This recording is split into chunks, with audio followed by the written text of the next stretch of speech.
Okay, shall we get started? Is there another carrier event going on today? Oh, there's a class I got. Which class is that? 549 percentage. Oh, okay. And most of you are in that class?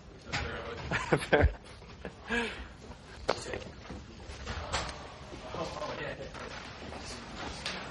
Does everybody have a handout? Make sure you get a handout.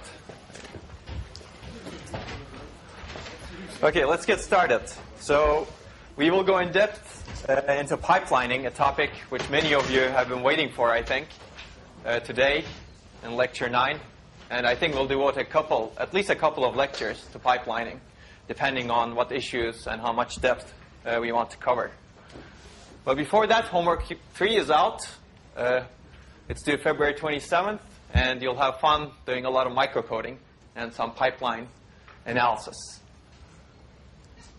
And this is no surprise. I already told you what the questions were. Okay, lab assignment 2, hopefully. How many people are done? Nobody? I know at least one person is done because they were asking how they should do the extra credit assignment. Okay, lab assignment 3 is already out. That doesn't mean that you should get started on it before you finish lab assignment 2. Finish lab assignment 2 first. And we have some extra credit in lab assignment 3 that we will give to you. If you check off early, for example, you get extra credit. And we'll have a competition of the fastest design that you can have in terms of both cycles per instruction and cycle time. And we will give you the structure later. But hopefully it should be fun to design a pipelined engine that executes a program fast. So you'll see, you'll get that side of computer architecture, how to optimize a pipeline. And we will talk about it. So some of you were asking about extra credit for lab assignment 2. These instructions are posted on the web. Basically, it's a very open-ended assignment. You're supposed to implement the MIPS core using a microcoded approach, as we discussed in class. And the design is up to you, so you can exercise your creativity. But you'll have to explain what you do to the TAs and to me, if I ask you. But you will get good extra credit out of it. So if you finish lab 2 already, which some of you have, feel free to do it. Okay, so we're going to cover pipelining today. Readings for next lecture to be determined. Okay, pipelining, remember the basic idea was pipelining the execution of multiple instructions. Analogy was assembly line processing. We discussed this. Basically, we are going to divide the instruction processing into distinct stages of processing and process a different instruction in each stage. When one instruction is being executed, we were going to decode another instruction. And while that instruction is being decoded, we were going to fetch another instruction. It's simple, right? The idea is very simple. And of course, you need to provide enough hardware resources to process one instruction in each stage. And we're going to see what those hardware resources could be today. The benefit is this increased instruction processing throughput. And we saw this with the example of doing laundry, right? You could pipeline the laundry of multiple loads or multiple people across multiple units of execution, where the units, multiple stages, where the stages are washer, dryer, folding clothes, and taking away clothes from the folding stage and put it into somewhere, wherever you would like to put it. That's the benefit. Downsides, well, this is the slide from the last lecture. I hope you thought about it, but we'll see the downsides. And this was also a slide from the last lecture just to show you, if you have a multi-cycle execution, each instruction completes, in this case, we have adds, each instruction completes you complete one instruction every 4 cycles, whereas if you pipeline the processing of the instructions, when one instruction is writing, another instruction is executing, another instruction is decoding, another instruction is being fetched, you can actually finish one instruction every cycle. Right? That's the throughput benefit. Of course, life is not that nice. And we will see why life is not this nice. Right? Hopefully you read about data dependencies and control dependencies. And we will discuss some of those. This is nice if instructions are completely independent of each other, right? because then you can pipeline perfectly. Okay, laundry analogy. I'm not going to go through this, but this is just to exercise your brain and warm it up. When we cover caching, you will see how important that is. We've seen you can pipeline multiple loads of laundry so that you improve throughput and also reduce the time you process all of the instructions together, well, all of the loads together. You finish at 9:30 p.m. instead of 2 a.m., right? Well, we looked at the concept of slowest step deciding the throughput. If one of the stages here takes much longer than the other, for example, the dryer takes much longer. You all have experienced this probably, right? When you're doing laundry, dryer takes too long. No? Maybe your dryer is much better than my dryer. So why don't you add more dryers, right? So you can always do this. You can add more dryers and ensure that the consecutive loads go to different dryers, or consecutive. So in this case, basically, dryer is not pipelined, if you will, right? It takes 2 clock cycles, 2 time units. One option could be to pipeline the dryer. How would you do that? Well, that's a bit tough, right? If you have a dryer, I guess. So in this case, we add 2 dryers such that the load, the second load goes to the second dryer so that it doesn't conflict with the first dryer, right? It doesn't need to wait until the first dryer finishes the first load. So you duplicate the resource in this case. Duplicate a non-pipelined resource to improve throughput. Does that make sense? Think about this as an ALU, for example. If you were executing an instruction and your multiplier took too long, and you didn't have a way of pipelining your multiplier such that it took shorter, or you could pipeline it such that you could pump 2 multiply instructions into the pipeline, into the multiplier. If you didn't have that way to improve throughput, you could duplicate the multiplier such that the next instruction goes to the next multiplier. Does that make sense? So that's the analogy here.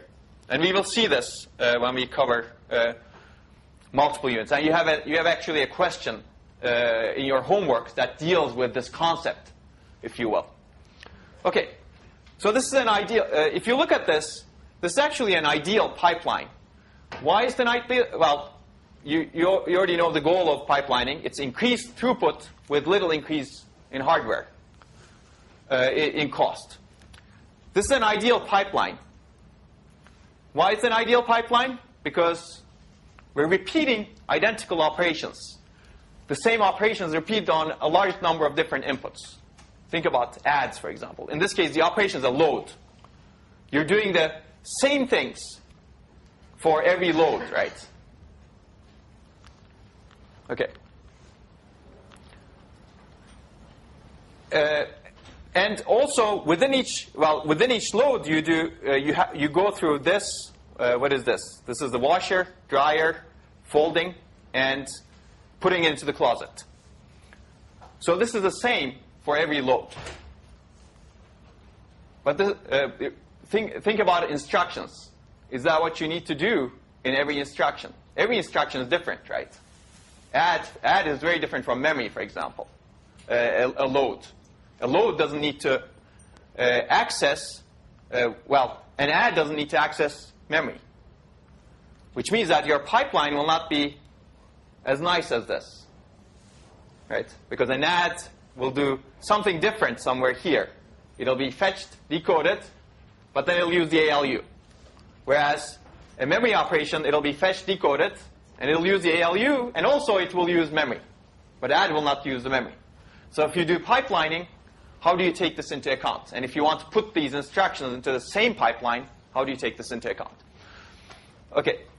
You repeat independent operations. Well, in this case, I showed you in these multiple different loads that you do, they're all independent. They have no dependency on each other than the resources they use, right? One really doesn't need to complete before the other one. And whereas if you look at instructions, it's a little bit different, right? You may have an add that's dependent on a previous load. So how do you do the pipelining in that case? What if the load value is not ready yet, did not come back from memory? How do you execute that? So these are issues that we'll discuss. The other thing is, this is another property of an ideal pipeline. Sub-operations, the things that you do, in this case, these 4 things, are uniformly partitionable. So you can actually uniformly partition a big operation into sub-operations. You can evenly divide into uniform latency sub-operations.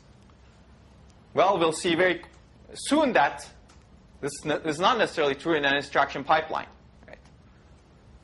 Because the time it takes to access memory is very different from the time it takes to do an ALU operation. Right?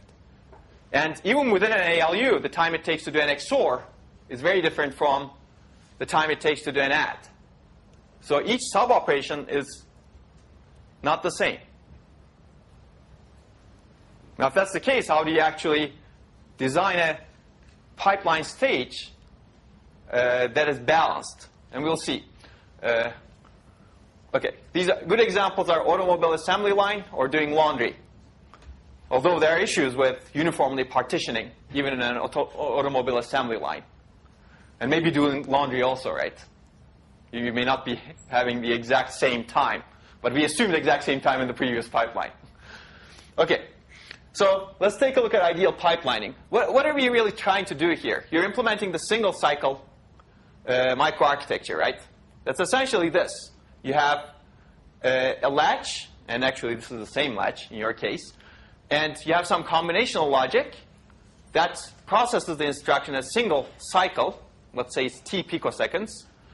And in the end, you latch the data. So throughput of this is really 1 divided by t picoseconds.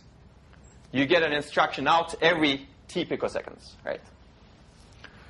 Now, if you'd like to pipeline this processing, we can divide instruction processing into 2 equal stages, if you will. In the first stage, let's say we fetch, decode, and execute. And the next stage, we access memory and write back. Assume this is how it's done right now. Now we have 2 pipeline stages. And while you're accessing memory and writing back the result of one instruction, you're fetching, decoding, and executing another instruction. Right? That's the idea of a pipeline. Let's say you have an add. One add earlier in instruction stream can be finishing here, writing its result. And another add can be going through these stages. And if you have ideally divided your pipeline, each of these stages would take half of the time it would take to execute in a single cycle, right? And your throughput would double, right? Now you're finishing 2 instructions per t, if you will, because you, well, I guess you're finishing 1 instruction every t over 2 picoseconds, if you think about it that way. Make sense? So that's an ideal pipeline. The question is, can you actually divide instruction processing this ideally? And I'll show you that you cannot actually. It's not that easy to do this. And if you want to improve throughput even more, you can make the pipeline even deeper, if you will, right? You can add more stages. So this is, again, another example. You can divide this cycle into 3 smaller cycles. T over 3, T over 3, T over 3. And I just decided to add these things here. Maybe you're fetching and decoding this instruction while you're executing and accessing memory partially in this stage, and while you're finishing the access of memory and writing back in this stage. So even conceptually, it may be difficult to divide instruction processing into these 3 equal stages, if you will. But if you want to improve your throughput, you would like to divide your cycle time into smaller and smaller chunks like this, such that you process 1 instruction here, another one here, another one here. Okay? So, of course, even if you were to do this ideally, life is not that nice. Why is it that nice? Is your throughput really 2 over t in this case? Anyone wants to take a shot? I told you that the throughput is 2 over t, but It's really not 2 over t. Why not? You've got ramp up and ramp down time. That's right. So you're adding additional logic here, which is the registers, and you have extra time to write to those registers, right? So this is called the pipelining overhead, if you will. So even if you're able to divide your stages nicely like this, there's overhead in terms of additional time. And this is the time overhead. Additional time that you introduce. So if you look at the non-pipeline version with a combination logic of delay t, your throughput is really 1 divided by t plus s, where s is the delay that you need to have to ensure that this latch is stabilized. Right? When you pipeline, this s, you still have the s, right? You're dividing t, so you're amortizing t, but s stays constant, right? So if you look at this, if you throughput of the k-stage pipeline is really 1 divided by t over k plus s. So even if you infinitely pipeline your computation, you cannot get infinite throughput, right? Because you'll be limited by this s, this additional overhead in pipelining. So that's good to keep in mind. So this is true even in an ideal pipeline. Well, I guess if you eliminate that kind of time overhead, then you'll make the pipeline even more ideal. So your maximum bandwidth can be really 1 divided by maximum throughput, 1 divided by 1 gate delay plus this s, pipelining overhead, latch overhead, if you will. So time comes from really latch overhead. There are other overheads, but I will not go into that right now. This is the most salient overhead. Okay. There's also cost to pipelining, so it doesn't come for free. So as you add more stages, you're really adding more latches, right? Here, you had only 1 latch, if you will. Here, you're really multiplying the number of latches with the number of stages, assuming L remains the same in each stage. And we will see that it actually doesn't. The size of the latches is not the same in each stage. And you can imagine why, right? Because the amount of information you need here may be larger than the amount of information you need at the end. Okay? So this is the cost. Non-pipeline version, your cost is really the combinational logic cost plus the sequential logic, latch cost. When you pipeline, your cost, combination logic cost remains the same. Actually, this should increase too. This is a very basic model. You can imagine why this could increase, and we will see why that will increase. But your latch cost increases, grows linearly with the number of stages you have. Make sense? So this is meant to be a very basic model. This really doesn't really remain as G, if you will. Okay? Okay. So let's take a look at how we do this on both a MIPS and an LC3B processor. So remember the instruction processing cycle? We're going to divide into stages. And these are the stages I picked. Fetch, and we've used this actually earlier. Instruction fetch, decode and register operand fetch, execute and evaluate memory address, execute and address generate, memory operand fetch, and store and write back result. 5 stages. Well, this is the single cycle microarchitecture that we looked at before. You can actually think of dividing this into stages, right? Well, this is the instruction fetch. This is the instruction decode and register file read, execute an address calculation, memory access, and write back, right? That's how I decided to partition it. When you write back, actually, you're doing a register file write here. You can think of it that way here. And in this case, the partitioning, assuming these are the latencies, the partitioning is not perfect, right? We've already seen that sub-operations or stages within the pipeline are not balanced here. Let's ignore the branching for now. So the first question in a pipeline design is, how do you partition the stages? Right? Is this the correct? Well, correct, meaning, is this the best partitioning that you can do? Remember, one of the principles, microarchitecture design principles, was balanced design, right?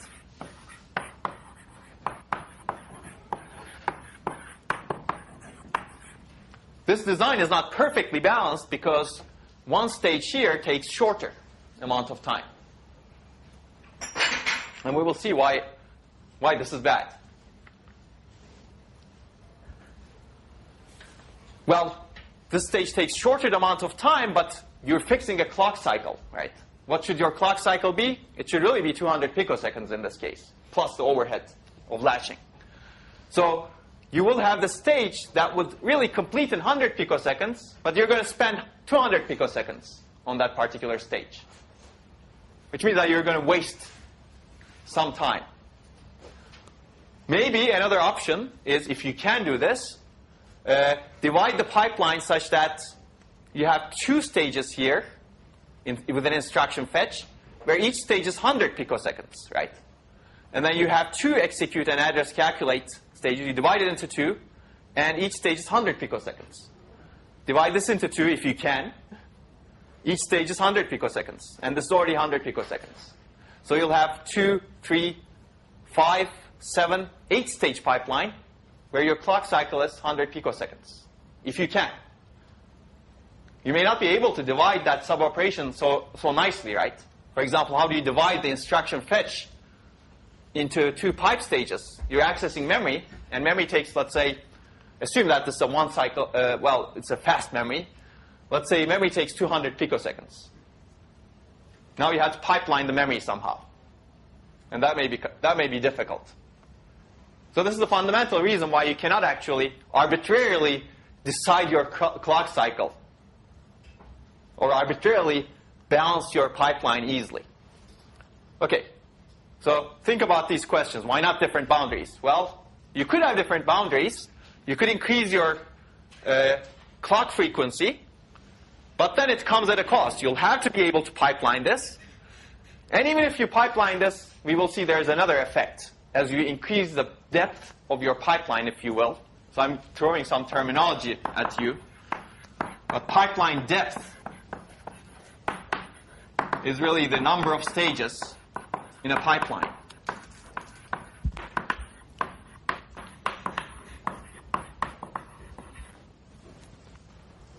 You can increase the depth of your pipeline, and increasing this, make it 8 stages instead of 5 stages. You can increase clock cycle time. You can increase, well, I guess decrease clock cycle time. That's better. Increase frequency.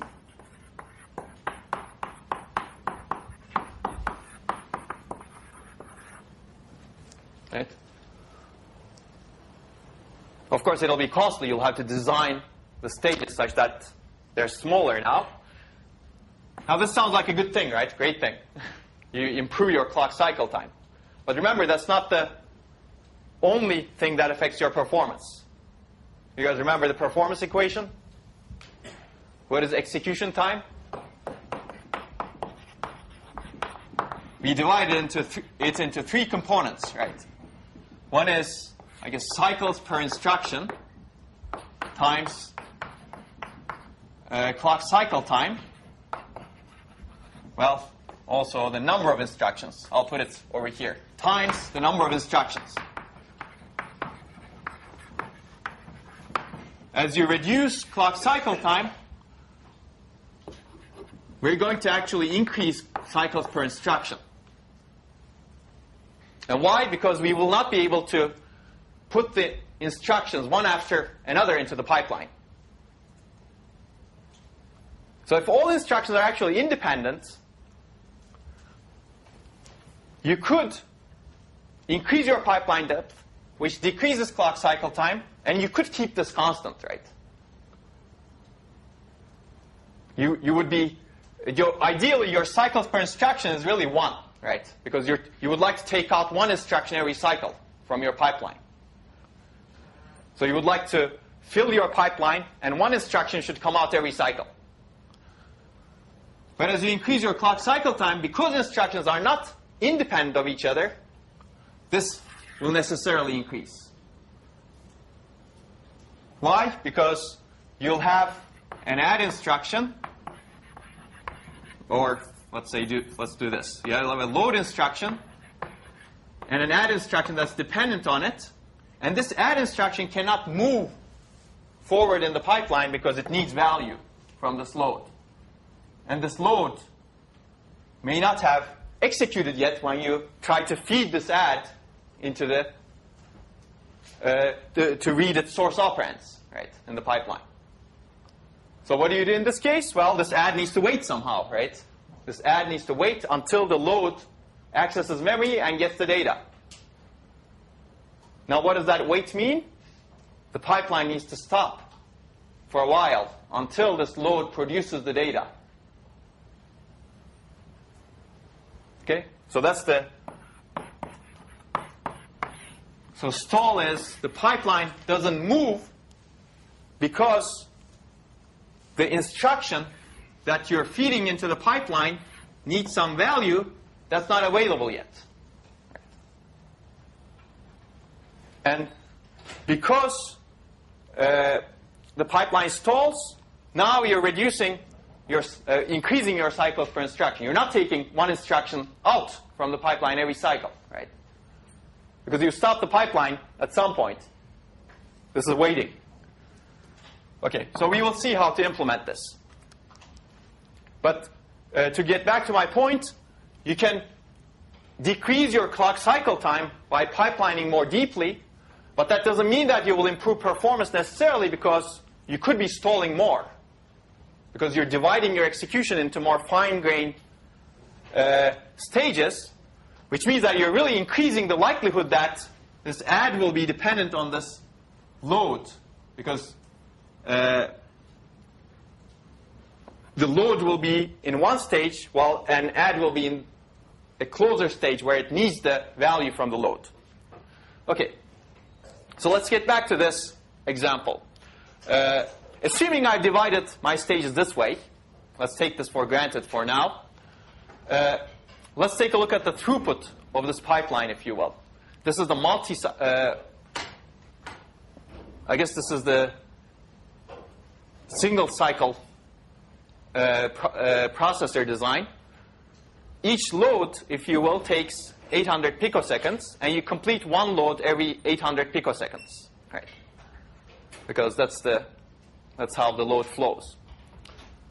And each load in this case takes as much time as each stage needs, because it's a single cycle design. So register access stage actually takes 100 picoseconds, right? Whereas if you look at the execution of the same loads, these are independent loads, in the pipeline processor, now your stage, each pipeline stage needs to take 200 picoseconds.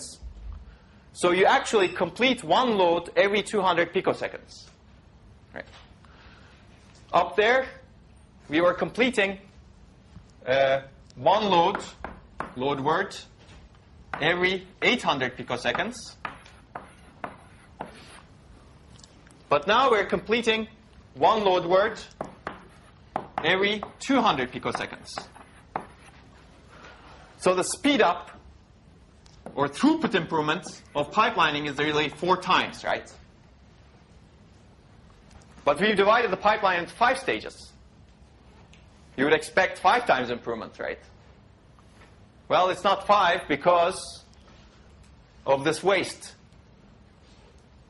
Because this takes 100 picoseconds, and you have to spend 200 picoseconds to actually do a register file access, even though you don't really need the full 200 picoseconds. Does this make sense? Yes? Okay. So balancing the pipeline is important, because then you would increase your speed up. You don't get 5 speed up because you have a 5 pipeline stage. The fact that you have 5 pipeline stages doesn't mean that you'll get a 5x speed up, because you haven't partitioned your work, sub-operations, nicely in a balanced way. Okay, so how do you enable this pipelining? let's assume that this is the way we want to balance our pipeline. Well, if you want to pipeline the execution of instructions, you need a mechanism, you need a way to save the intermediate state produced by each instruction, right, every cycle at the end of a pipeline stage. And that's done through pipeline registers. So we're going to add, basically, this was a single cycle design. If we're going to divide into 5 stages, well, we should have registers between the stages. And that's what these registers are. When the first instruction is fetched, at the end of the fetch stage, it latches the intermediate results, including the instruction itself, into these latches. In the next cycle, this stage takes it as input, these latches, and has some logic and produces an output, which is latched into these latches, IDEX, decode/execute latches between the 2 stages, such that the next instruction can be fetched and latched into the fetch latches. Right. So that's how the pipeline moves. You move data from latch to latch. Okay? So what do you store in these latches? Well, you will see this in your lab, but at the end of the instruction fetch stage, you fetch the instruction, so you store the instruction register, if you will, the instruction bytes. And you can also store PC+4. I'm not giving you the full thing, and we will look at the full thing in the LC3B pipeline. Actually, you have hopefully looked at it. But these are 2 things that you can store in the instruction fetch. Actually, this is the key thing, right? Instruction bytes. In the decode stage takes as input these latches and decodes the instruction, reads the register file, and produces some other values, if you will, to be latched at the end in the registers here. What are those some other values? It could be, well, one of the things is the data values coming out of the register file that are specified by the instruction. Right? Another thing is the immediate, sign extend immediate coming out of the instruction. Another thing is the program counter, +4 in this case, associated with this instruction. And why do you need this? Well, if the instruction is a branch, you're going to add something to it here, right? In the execute stage. Does that make sense? The execute stage takes as input these latches and operates on the data specified in those latches, right? For example, the ALU takes the immediate, the register values produced by the previous stage and does an operation specified somehow. Now think control, right? Where's that operation coming from? Well, you'd better latch some control signals here also, right? So we're going to latch some control signals, as we will see soon. And those control signals in these latches will specify that the ALU should do X, Y, or Z, depending on what the instruction is. And how do you know what the instruction is? Well, the instruction was decoded here, and the control signals were set based on that. Make sense? Okay, so at the end of the stage, you get some more data values, and they're latched into the next set of registers. In this case, execute mem registers, the registers or latches between execute and mem. You have the ALU output, and you also have register data read from the register file, the second port of the register file, because actually you may need this to store into memory, right? If there's a store instruction in the next stage, you will take this value and store it into the memory somehow. And we also, in this case, we latch the next program counter. So if the instruction is a branch, for example, what happens is the branch instruction computes its target address here and the condition here through the ALU. And if the condition is taken, this target address is used to redirect the program counter. So now we've introduced some complexity into the pipeline, right? We're changing the program counter. But we'll get back to that. Okay. So next stage, again, you have some more registers, right, at the end of the memory stage. So this is the memory stage. If the instruction is a memory access instruction, you will access memory in this stage. And the result of the memory access will be lashed into the memory/writeback registers. Now, if the instruction is not a memory access instruction, the stage is useless for that instruction, right? But the instruction still needs to move through that stage because we're having a single pipeline to process all different instructions. In a sense, it's a waste, right? But that's how it is. This is not an ideal pipeline again. Not every instruction needs to go through the dryer.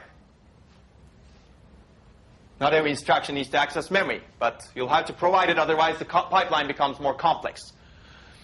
Okay, so once the memory is accessed, well, if you look here, memory/writeback registers also have the output of the ALU stored here. Why? Because the last stage is the store result stage, and that's the stage when we will store all of the results into the register file, right? And last stage essentially is very simple. If the instruction is writing to the register file, then the appropriate data value will be stored into the register file. Make sense? So it could be coming from the memory. The appropriate data value could be coming from the memory if this is a load instruction. Or it could be coming from the output of the ALU, which was computed not in the previous stage, but in the previous stage to that. Okay? So you will need to carry over the data signals that you need later on throughout the pipeline. That's what your registers should contain. Also, you will need to carry over the control signals that you need later on in the pipeline. Right? Here I show the data signals. We'll look at control in a second. Okay, any questions on this? You guys are all familiar with this? It's all simple? Yes? No comment? Okay, I'll assume it's all simple then, if there are no questions. Okay. It makes sense. I don't know if I go as far as simple. Okay, good. Well, when you design it, you will see the complexities, hopefully. It's actually simple. I mean, conceptually, it's simple, right? It's a very simple thing to do. Okay, let's look at some examples. Let's take a load instruction. We're fetching the... let's see how it moves through the pipeline. Basically, you have the program counter of the load instruction. The first stage essentially fetches the load instruction and increments the program counter. We'll get back to that, incrementing the program counter. And latches the fetched instruction bytes into this register. The next stage, the load instruction is decoded, and register file is accessed to get the address, base address of the load, and you need an immediate offset, right, for the load. So this stage is combinational, and you lash the results at the end of the stage. And there's another step here that we will get to. While you're decoding, you generate some control signals as well, right? That will be used later. But there's another approach you can take, actually. You may not want to generate all of the control signals here, but you may actually partially decode as you go along in the pipeline. Okay. In the next stage, load instruction is executed. Basically, it exercises this part of the pipeline, really, because this is for branches. And it computes its address. In the next stage, load instruction accesses the memory with the computed address. In the next stage, it writes its data into the register file with the associated destination register. And you need to have the control signal set correctly such that all of these operations happen correctly. And you know how to set the control signals right now, but you need to have pipeline control. Okay. Let's look at... Okay, I think I showed you this one.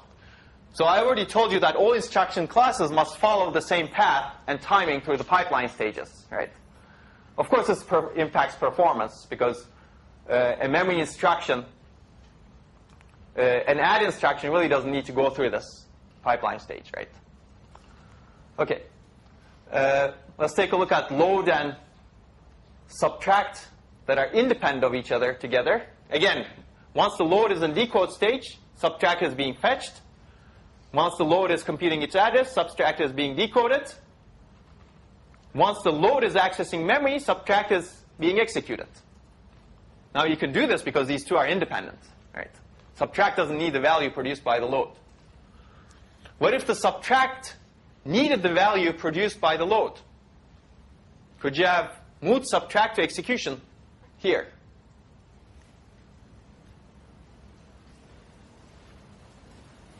And the answer is no, right? Because if subtract moves to execution here, now load value is not ready yet, and subtract needs the result of that load value, result of the load instruction. It will have incorrect data. It already accessed the register file, right? So how do you ensure that subtract gets the correct value? Well, that's what I was talking about here, right? You need to stall subtract. So if these two instructions were actually dependent, the subtract was dependent on the load, in this stage, you need to detect that there is another instruction later in the pipeline that is writing to the value, to one of the source registers. This instruction that's being decoded is sourcing. Right? So if any instruction later in the pipeline is writing to the source register of an instruction that's being decoded, you cannot move this instruction that's being decoded to the next stage until the later instruction, actually the latest later instruction writing to that source value is finished, has written its result.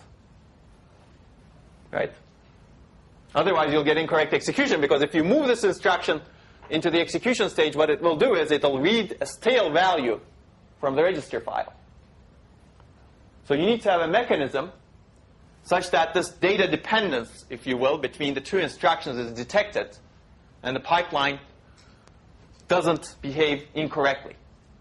So you end up using something like a locking bit that you would set when you decode the instruction to say, okay, this is the destination register, let's lock it now, and then unlock it when you write back to it. Exactly. So that's one approach to the problem, and we will see that. So what you're describing is really called scoreboarding.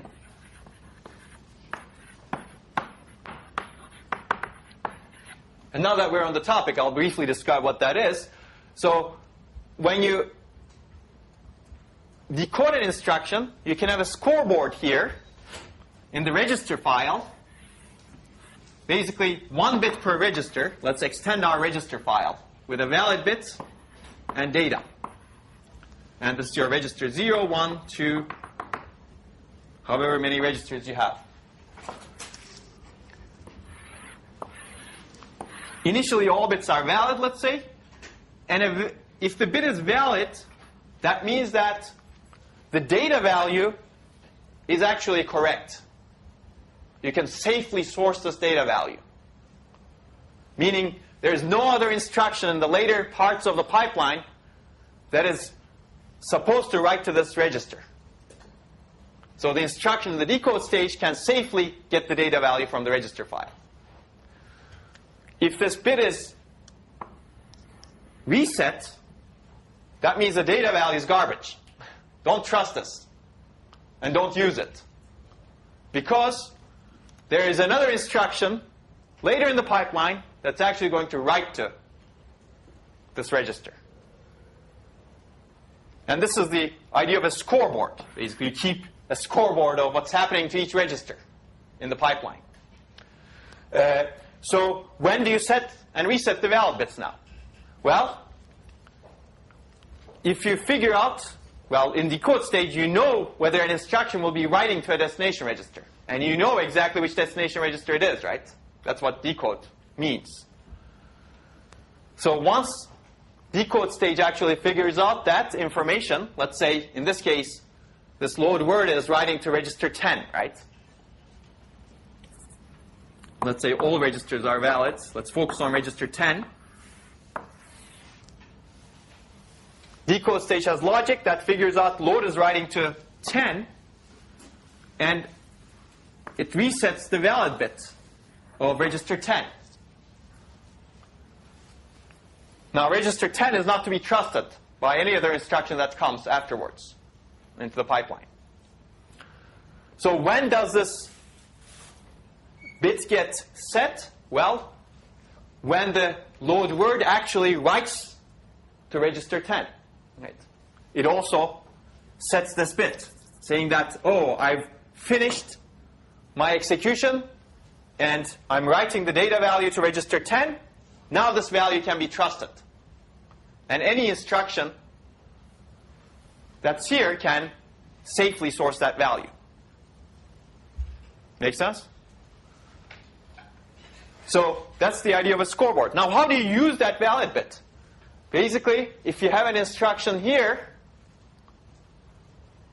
you need to ensure that the registers that the instruction is sourcing can be trusted, have the correct value, right? Now you can consult the scoreboard. Well, let's say, in this case, subtract is sourcing register 2 and register 3. Subtract not only accesses the register file, but also accesses these scoreboard bits associated with each register, associated with each of its source registers, registers 2 and 3, and checks whether the scoreboard bits are valid, whether the registers are valid. Now, if all of the sources of the subtract are valid, then you know you can safely move subtract to the next stage.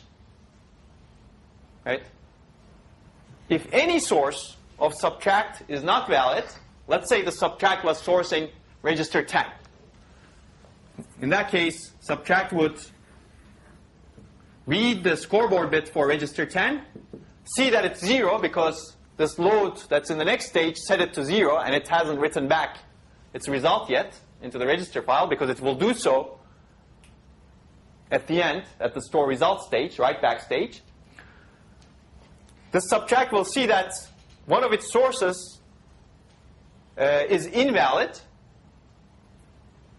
and you need to have some logic in the pipeline that should stall the pipeline, if you will, that should prevent the subtract from moving forward in the pipeline. Does that make sense? So how do you do that? Well, we'll see the concept of basically somehow you need to ensure that the contents of this register at the end of that cycle are invalid. Meaning the contents of this register specifies something like a no-op, right? This is called inserting a bubble into the pipeline.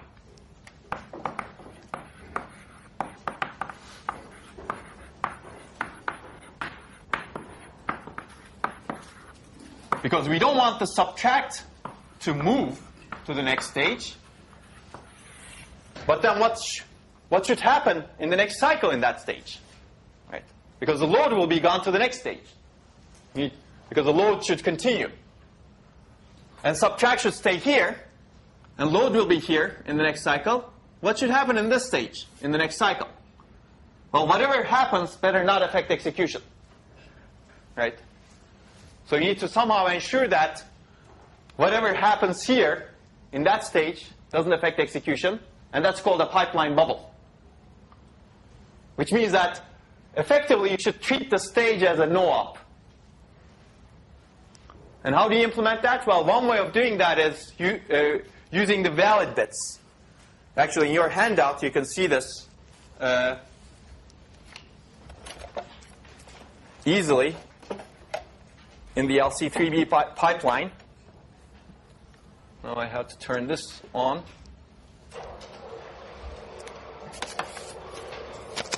And while it's turning, basically, what's the idea of a valid bit? Oh, what happened here?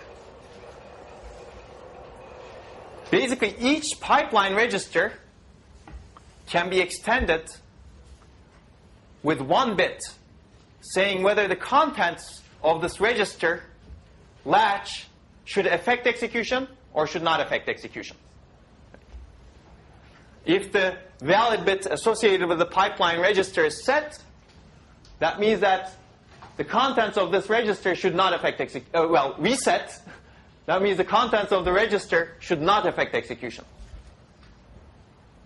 Because you did not move the instruction to that stage. If the bit is set, that means the contents of the register should affect execution. Now, how do you ensure that? Basically, you can gate every control signal that modifies state, useful state, with that valid bit. Right. For example,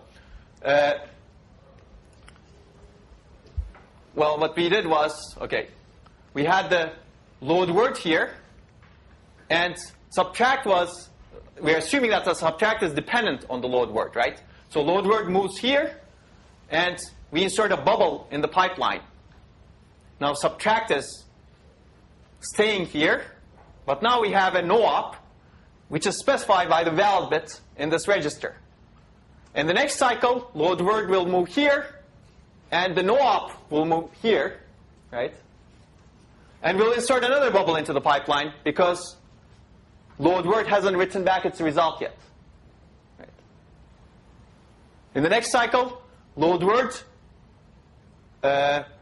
will actually write its result, and the no-op, if you will move here, and it will be invalid, right? Meaning, if the control signals here specify that you actually should write to the register file, this invalid bit says, no, you shouldn't write, because those control signals are not to be trusted. Right? That's how you insert a bubble. Okay, so if you look at this, this is the LC3B pipeline design.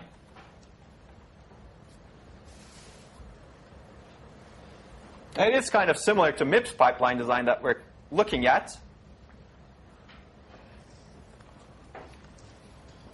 Basically, each latch has a valid bit, and this valid bit is used to gate these control signals. If this control signal specifies that this stage now should write to the register file, that write signal is gated with the valid bit. So you have a register write signal coming from that latch. I guess you can specify that latch SR control signals register write, gated with the valid bit. And you generate the real write signal into the register file using this. That way, the pipeline stage is doing nothing. Right? Okay? This will become even more clear, hopefully, when we cover data dependencies. Okay.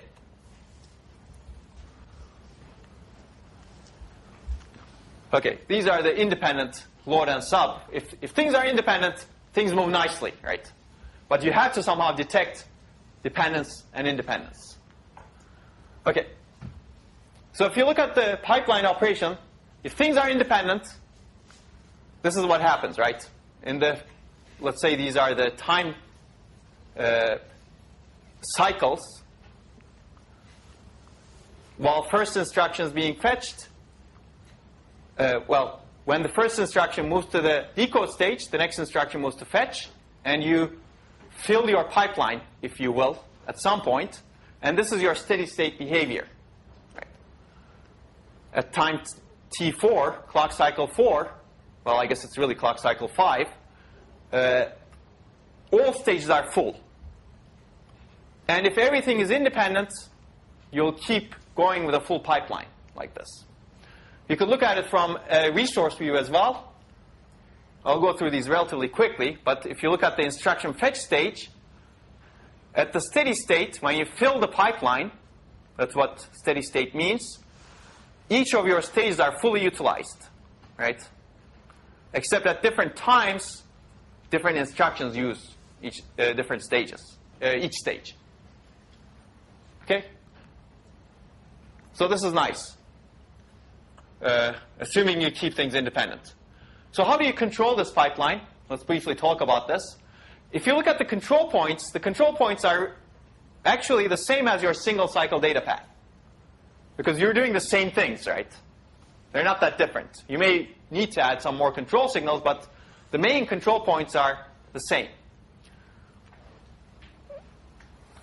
But control signals are required at different times now. So for a given instruction, you need the register write signal in the source, in the write back stage, right? You don't need it in this stage. So one thing you can do is you can decode once your control signals, just like your single cycle logic, or using a control store, if you will, and buffer those control signals and propagate them through the pipeline latches.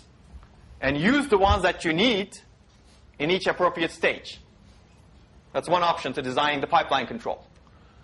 And this is this kind of option, right? Basically, in the decode stage, you generate all of your control signals that you can generate that are not dependent on data path operation later. And basically mark them as control signals that you need in the execute stage, for example, control signals that you need in the memory stage, and control signals that you need in the write back stage, and propagate them. Well, this is the execute stage. If you don't need the control signals after the execute stage, then you don't need to propagate them. Right? So your latches become smaller as you go along in the pipeline, if you will, because you don't need all of the control signals. Another option is you can carry relevant instruction words or fields down the pipeline and decode locally within each stage. Right? That's another possibility. So you decode right before you need it.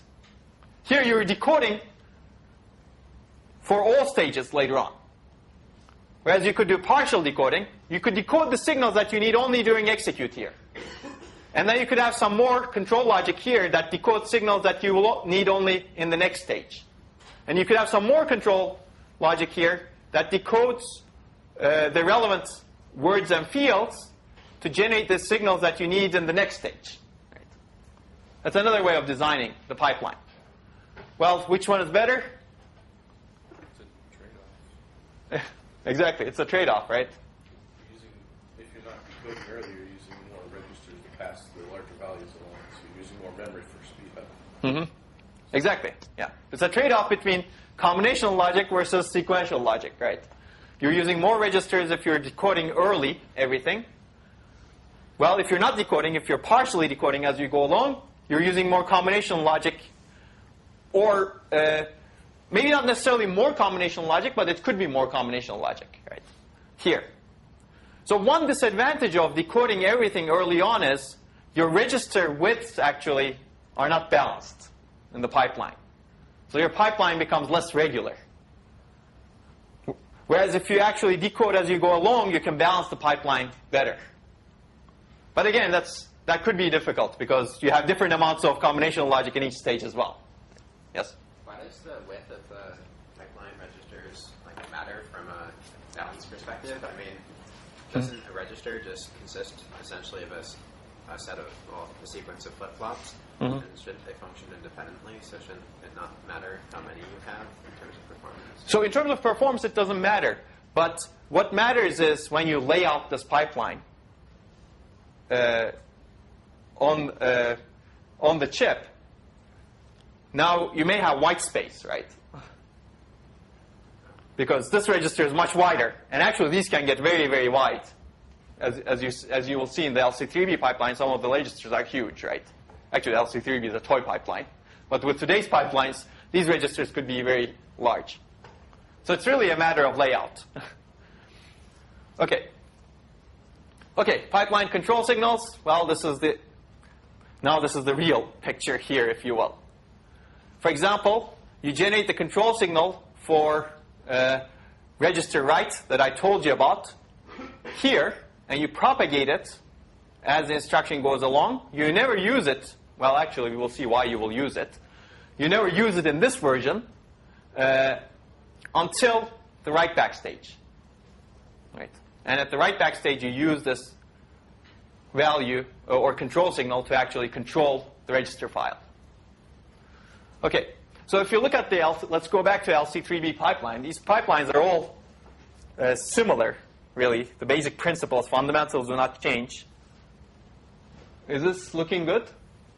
Is the color reasonable? Yeah? Okay.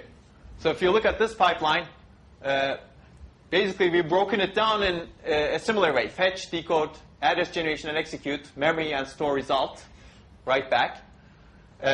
What happens here is all control signals are again generated here. Using a control store ROM in this case. You access the control store and generate all control signals that you see later and propagate the control signals down the pipeline. Okay? And if you look at the handout that you're supposed to read for today, each stage is described in detail. I'll just show it to you in the handout. So this will give you a very good idea of how the pipeline actually works. So there's an overview. There's a description of how dependencies are handled. And there's a description of each of the pipeline stages. So you can actually see exactly how this pipeline works by looking at this. Okay. So let's go back to this for a while, because we're going to cover dependencies now. Or do you guys want to take a break for a while? Break? No break? Let's take a break, very quick break, for 3 minutes. Is that good? Until 1:38.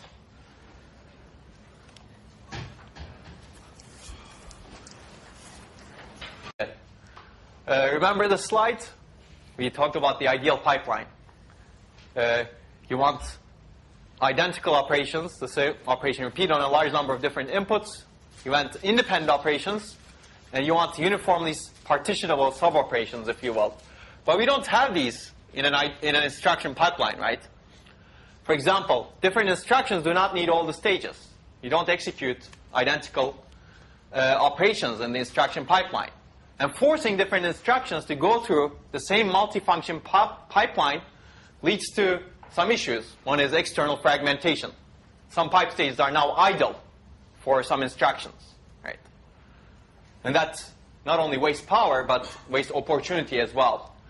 You might be executing something else in that pipe stage, right? Uniform sub-operations, I've already told you that it's difficult to balance the different pipeline stages because not all pipe stages do the same amount of work. And you can think of this as internal fragmentation. Some pipe stages are fast, some pipe stages are slow. You're wasting some amount of the clock cycle for some of the pipe stages. Independent operations, well, instructions are not independent either. So you cannot keep your pipeline nicely moving all the time, as I described earlier. So somehow you need to detect and resolve these inter-instruction dependencies, right, to ensure pipeline operates correctly. Which means that pipeline is not always moving. It stalls. And that's bad for performance because of this, right? I showed you that. Because it decreases your pipeline throughput. So we will take a look at how this issue is actually handled in more detail. Because that actually has led to a lot of sophisticated mechanisms in existing processors. In fact, out-of-order execution is all about how to handle independent operations, right? And we will see that later on. So these are some of the key issues in pipeline design. Balancing pipeline stages. Hopefully you've seen that already. How many stages and what is done in each stage. Keeping the pipeline correct, moving and full in the presence of events that disrupt the pipeline. And these events are actually dependencies. These could be data dependencies or control dependencies. With the data dependence, an instruction needs the data value produced by another instruction. With the control dependence, whether or not you execute the instruction is dependent on the previous instruction. Right? So you don't know which instruction to fetch into the pipeline, in fact. If you have a branch instruction, for example, what is the next instruction that you fetch? And that's a key issue in keeping the pipeline full. Handling resource contention, we'll cover this first quickly. What if two instructions in two different stages need the same resource? What if they both need memory? What do you do? How do you handle long latency operations, multi-cycle operations?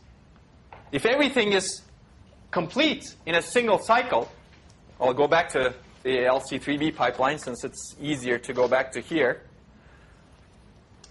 If every logic component takes a single cycle, everything is moving nicely, right? You have one instruction completed every cycle. But what if one component takes 100 cycles? Because maybe you need to access memory there, right? And maybe you missed in your cache, which we will cover later. In that case, again, if you stall the pipeline, your throughput goes down. Right? But maybe you do something else. Okay. How do you handle exceptions and interrupts? We'll talk about that. And more advanced, how do you improve the throughput of the pipeline? How do you minimize the stalls? But first, let's talk about how to design a correct moving and full pipeline, if you will. These are the three major causes of pipeline stalls. First, resource contention. Second, dependencies. And third, long latency operations. Let's talk about dependencies. What is a dependence?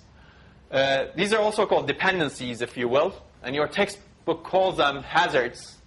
I don't like that terminology necessarily, because it's really a dependence. Two instructions are either dependent or independent of each other. And if you don't handle this nicely, then it can become a hazard, perhaps. It could become hazardous for your life, that's right. But it's really a dependency. Fundamental thing is the dependency between the instructions. What is a dependence or dependency? And I will switch between these two terms, because I actually use both. They dictate the ordering requirements between the instructions. Right? That's the simple description of it. And there are two types, data and control. Sometimes you will see that resource contention is also called a resource dependence. In fact, it's kind of a dependence on a resource, right?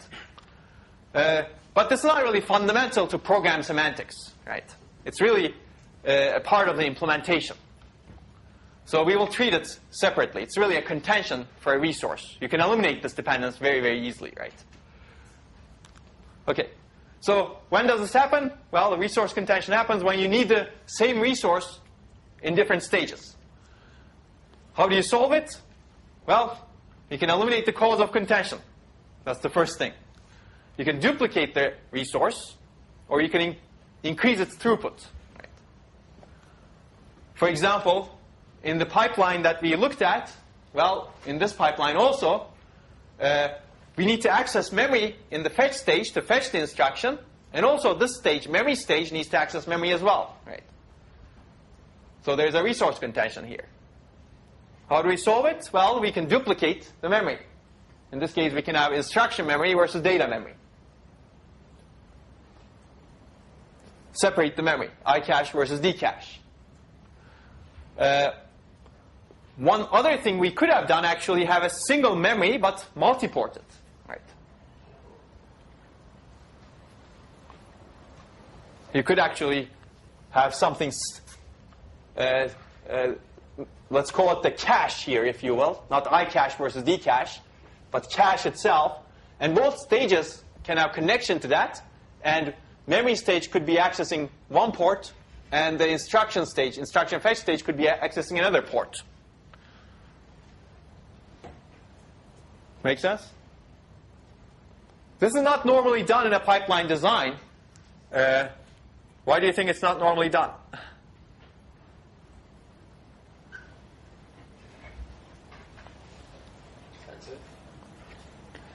Expensive to have multiple ports, yes. That could be one reason.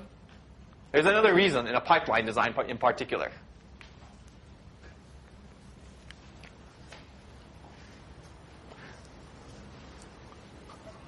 Well, a reason is the memory really needs to be accessed in different parts of the layout, if you will, right?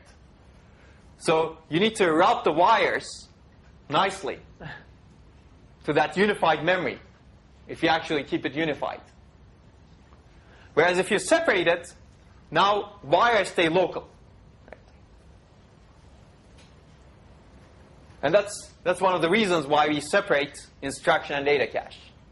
Instruction memory versus data memory, because they're needed at different points, different stages, and you don't need to complicate the wiring by having a single unified memory. Okay? Yes? I guess it might be better for the cache too if you don't have two sort of competing. That's right. You have two different intermediate set of memory accesses. That's right. And we will cover that when we get to caches. But you get better locality, if you will, in the caches as well. But you haven't learned enough about caches yet. Okay. So the second solution, you could detect the resource contention and stall one of the stages, one of the contending stages, right? For example, if your register file had a single read and write port, and you're actually reading your register file here, and you could be writing to your register file here, if it's an operation that's writing to your register file. Right? Now you need to arbitrate for that resource, right? So if you had to make that choice, which stage would you stall? I would put the slower one. The stages, the instruction which will take more time should be executed first. Well, in this particular case, they both will take the same amount of time, let's say, to access the register file. And one of them is trying to read, and one of them is trying to write.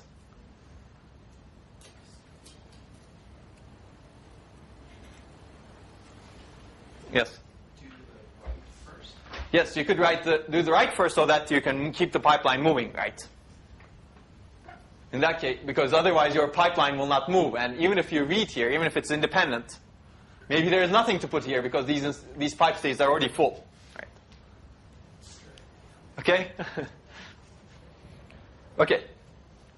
So let's look more closely into data dependencies now.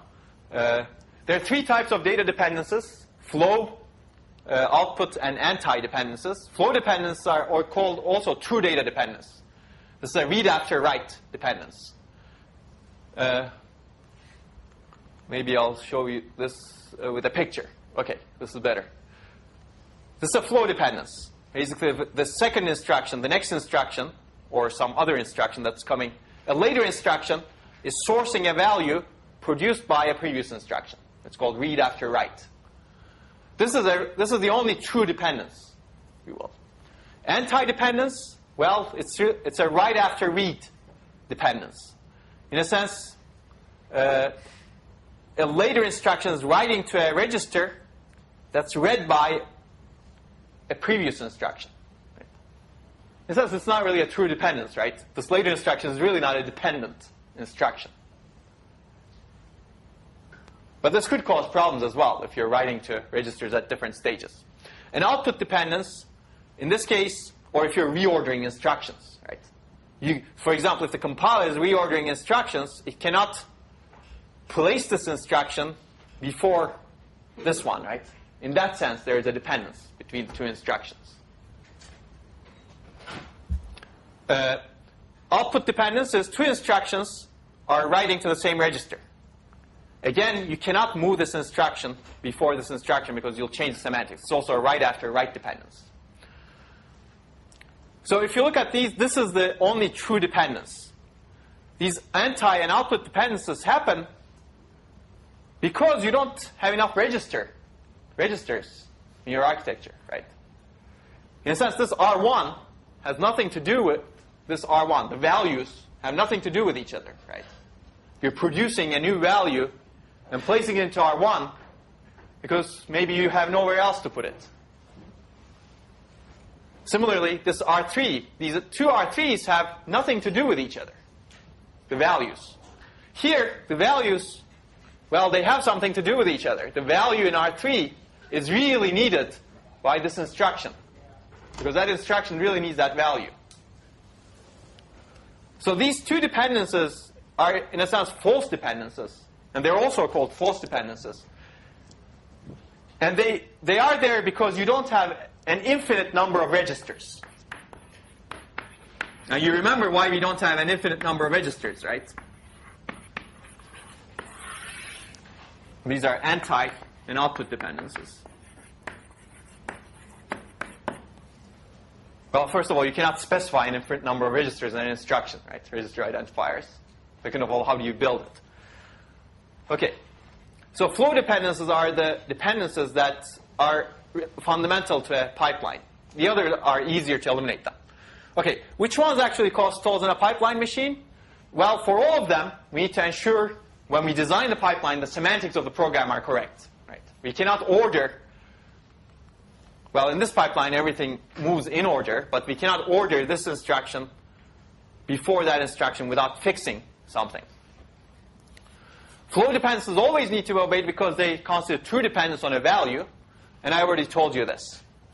Anti and output dependency exist due to limited number of registers, and there actually depends on a name, not a value.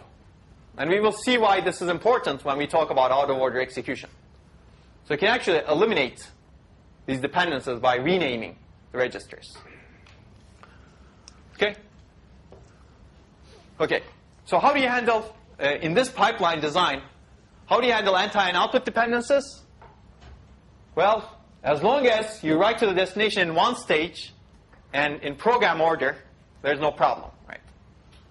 Because you're never reordering these writes, changing the order of the writes.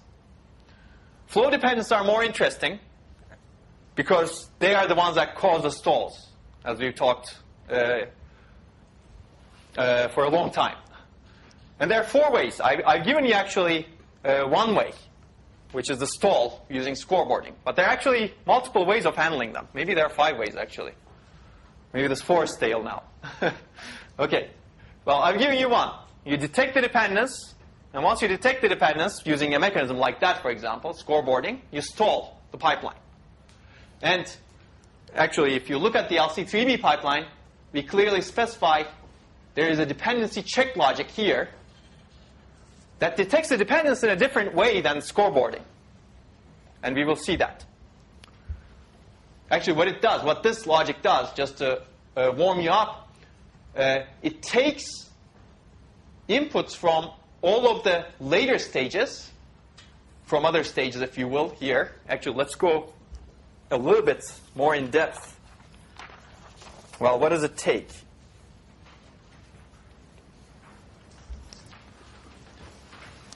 Is this focused?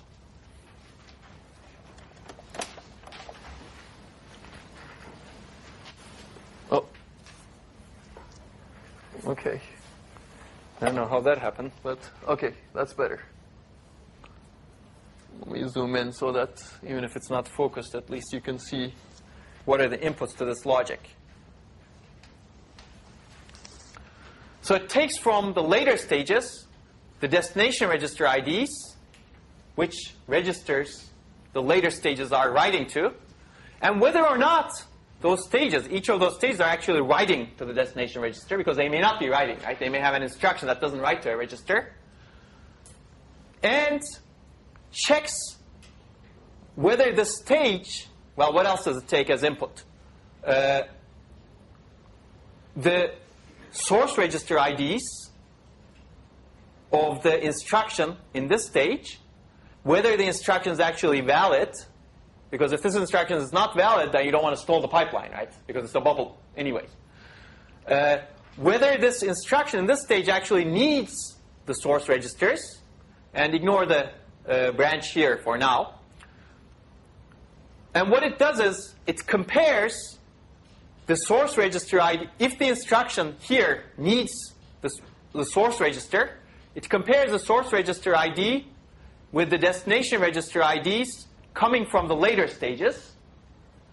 And if it's compared for both source registers, assuming later stages actually write to that destination register. And if there is a match, if this instruction needs the source register that's written by any later stage, then it sets a signal that says stall, 1 bit. It's a different approach to stalling the pipeline from scoreboarding. Right? You actually do comparison. This is hardwired logic. You compare whether or not you're sourcing a register that's actually going to be written by an instruction at a later stage. So think about why you want to do this as opposed to this. Any guesses?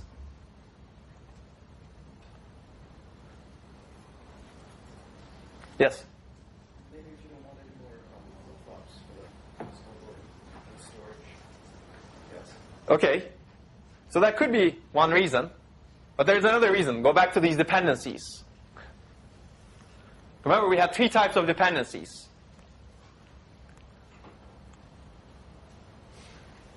If you look at the scoreboard, remember what I said? When the instruction is writing to a register, it sets this bit to 0.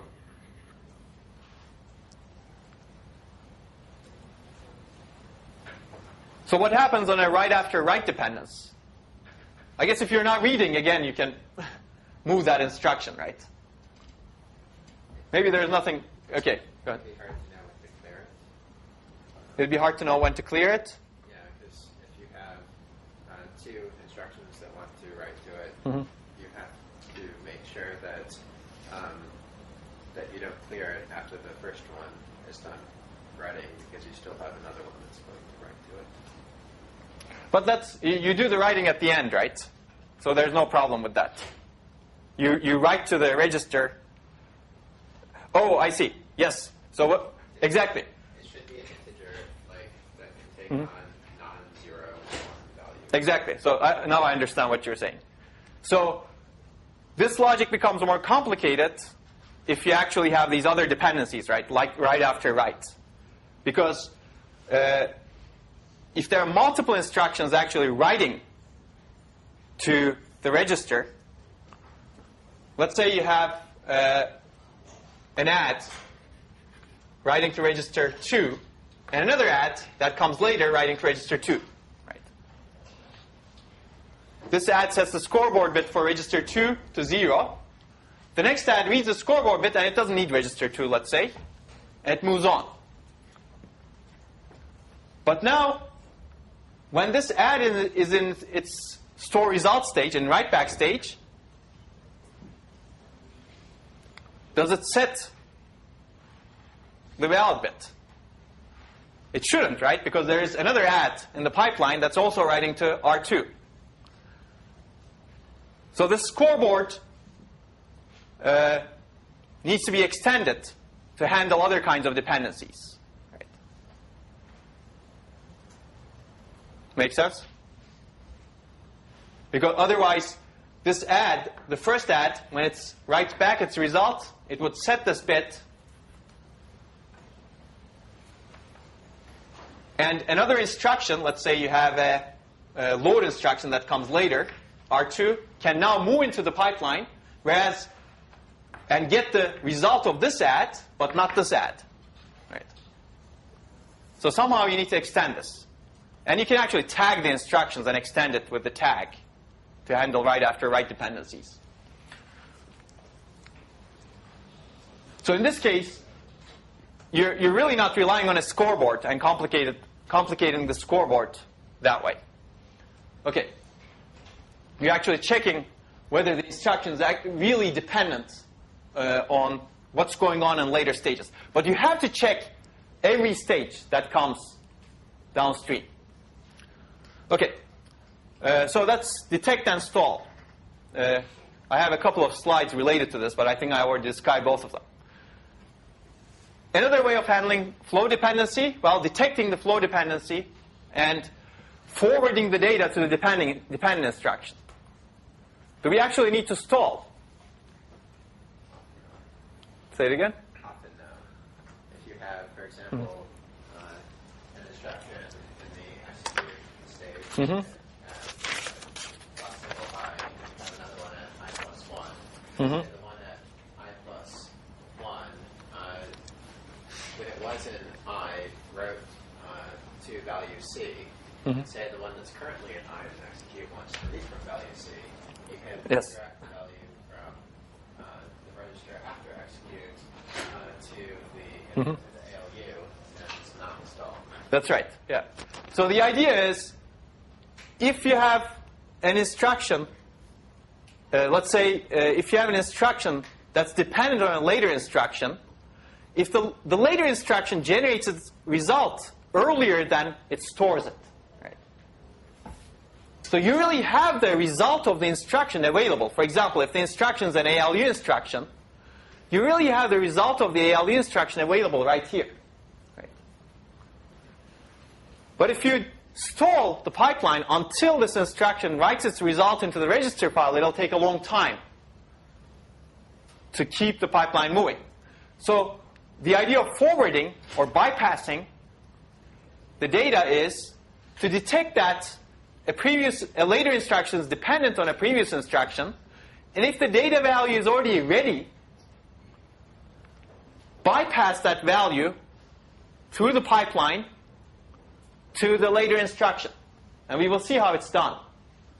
But you need to provide a path from here, the result of the ALU, to the previous instruction.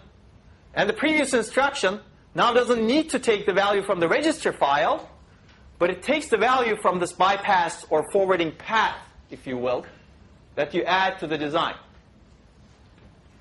Does that make sense? So what enables this is you actually have the data value available, and you don't need it to be written to the register file to be communicated to a dependent instruction. So why don't we add a separate path in the design to enable this value communication? Nobody said the value communication has to happen through the register file, right? If the result is available, and if you detect that you need that result, get that value through some other path before it's written to the register file. That's the idea of data forwarding. That way, you don't need to stall the pipeline. For example, if you have an add here, and if you have another add here, and this add is dependent on this add, let's say this later add is writing to register 1, this add is sourcing register 1. At the end of this clock cycle, this add would have produced its result, right? ALU would have produced the outcome of the add. So why don't we have a path here that bypasses the result here and have some logic that detects the dependency? And we already have it for stalling, perhaps, if you design it this way. And captures the result that's coming from this bypass path coming out of the output of the ALU and latches into the registers, latches into this latch instead of the value coming from the register file. Right. That way you get the value from the bypass path and not from the register file. And that saves you quite a few cycles because now this instruction doesn't wait until the previous add goes to the store result stage and writes its value into the register file. Now you can execute dependent adds back to back. The pipeline can keep moving, right? Okay?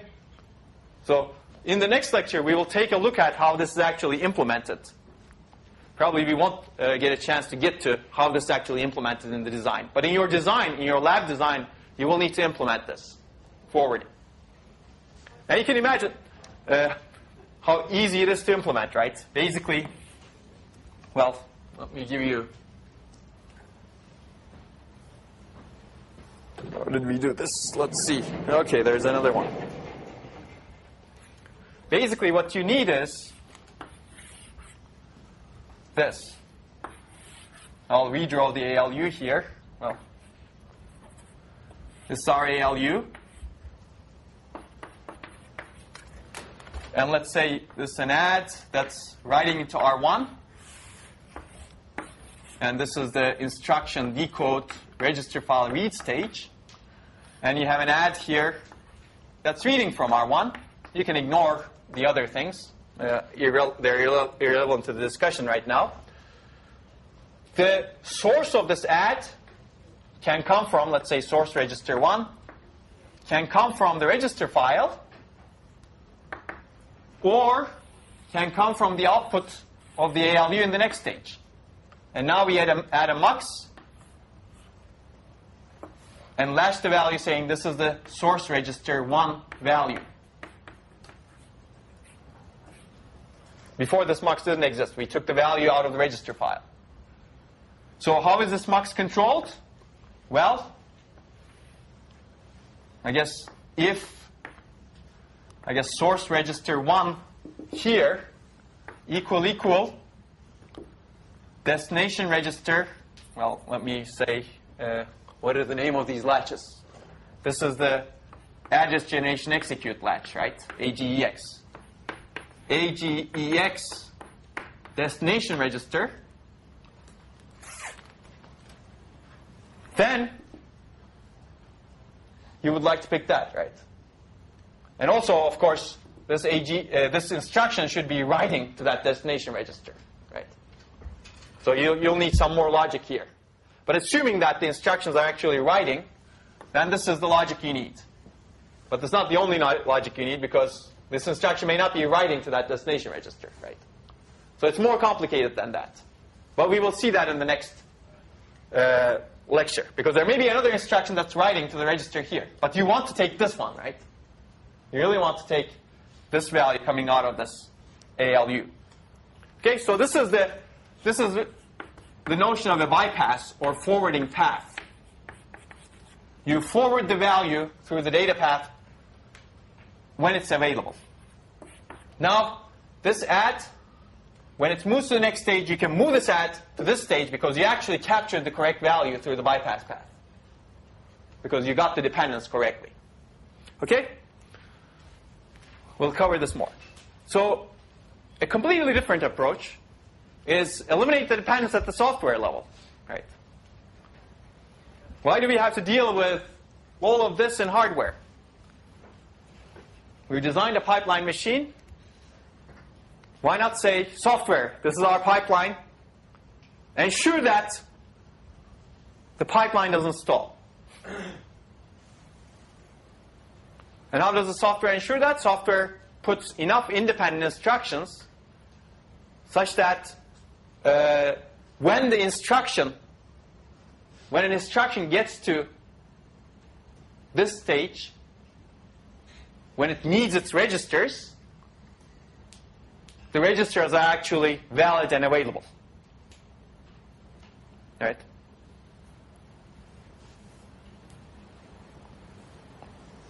Sounds really bad for assembly programmers. That's true. Now, yeah, if you're programming assembly, then you need to do this, right? You need to ensure that. So that's the idea. This way, the hardware can be simple, right? The hardware doesn't need to detect this dependence at all. You don't need this dependency check logic or the scoreboard or any of the forwarding paths. Well, actually, you could still have the forwarding paths and expose them to the software also, right? So that was the idea in MIPS, right? And we will get to that. Let's see. I just want to give you the high-level approaches to the problem to see what people have thought of. Oh, they both came at the same time. So one other approach to the problem is actually do something else. And this is actually a powerful approach. Maybe you haven't thought of it. I should have asked this to you before I went into it. Well, if you're actually keeping the pipeline full in some other way, such that the things that you keep the pipeline full with are totally independent of each other, then you don't need this logic at all, right? And what is that some other way? Well, you could have instructions from a different application, for example, or different thread in each stage. And you could ensure that.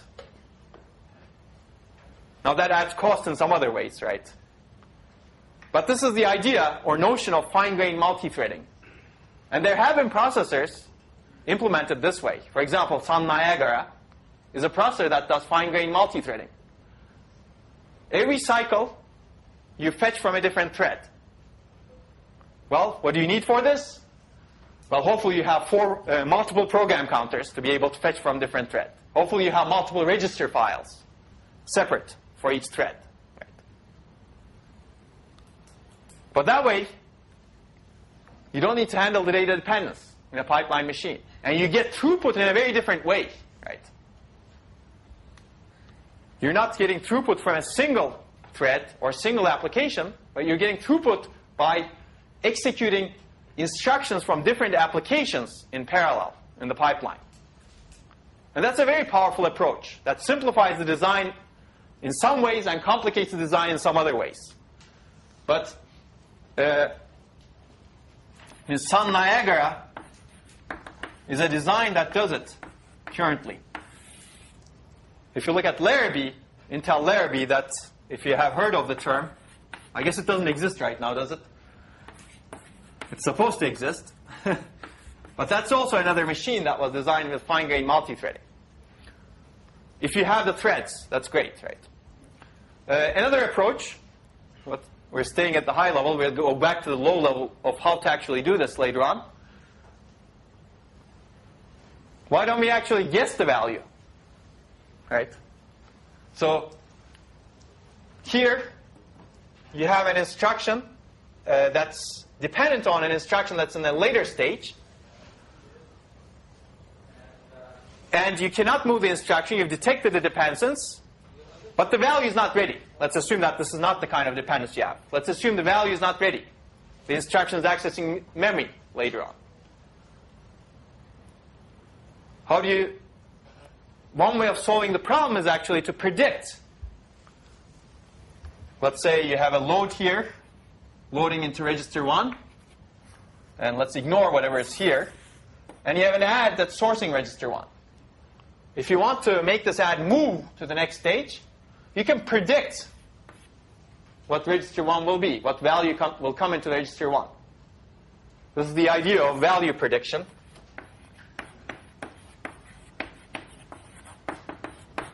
And that's another way of handling this data dependence, if you will. Of course, if you get it correct, that's great, right? If it's not correct, then you have a problem. Then you need to have a mechanism. Well, you need to have a mechanism to detect whether you predicted correctly. And if you predicted incorrectly, then you need to have a mechanism to ensure you re-execute the instruction, right, with the correct value. So that complicates the pipeline in some other way. Okay. So let's go back to stalling and forwarding. Detection of dependence between instructions is also called interlocking. So you can see this term. Basically, you need to have interlocking to guarantee correct execution. You could do it software-based. You could do it hardware-based. Scoreboarding is one way of doing it in hardware-based. This dependency check logic is another way of doing it in hardware-based. Software-based, essentially you punt it to the programmer or the compiler. And that's what MIPS originally did, right? There is a reason why it's called MIPS, because it was designed, at least the microarchitecture was designed such that it was a microprocessor without interlock pipeline stages. Okay. So they wanted to eliminate all of this dependency detection logic. Interlocking from the hardware. Software does the interlocking. So how does the software do interlocking? Again, it puts independent instructions. And what if it cannot find independent instructions? Then it put no ops. Right? You can see this in your textbook, and we will cover an example later on. Okay, scoreboarding. I've already told you how scoreboarding works. You can look at it. The advantage is it's simple, 1 bit per register. The disadvantages, at least as I described it here, you really need to stall for all types of dependencies, not only flow dependencies, right?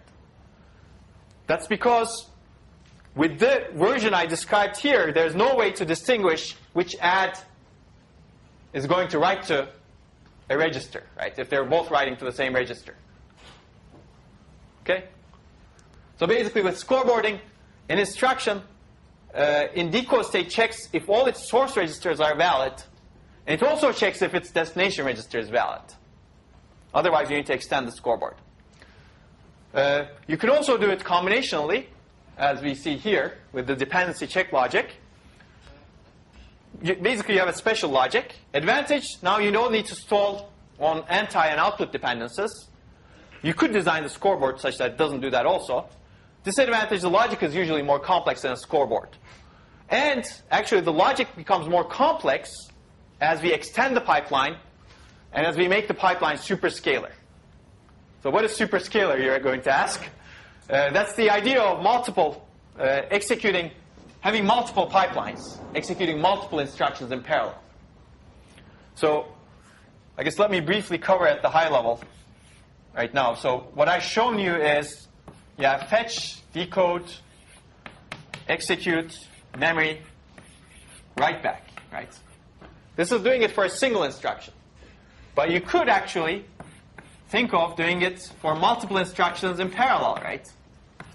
I guess fetch 1, fetch 2. Decode 1, decode 2. Execute 1, execute 2. Memory 1, memory 2. And write back 1 and 2, right? Yes? Oh, that's right. Yes. Okay. So let's stop here, I think. So this is the idea of, let me finish the superscalar execution. So this is the superscalar execution. And we will cover this later on. So let's stop here before we move on to control dependence so that I can give you your homeworks. All right, let's see how we can do this. Maybe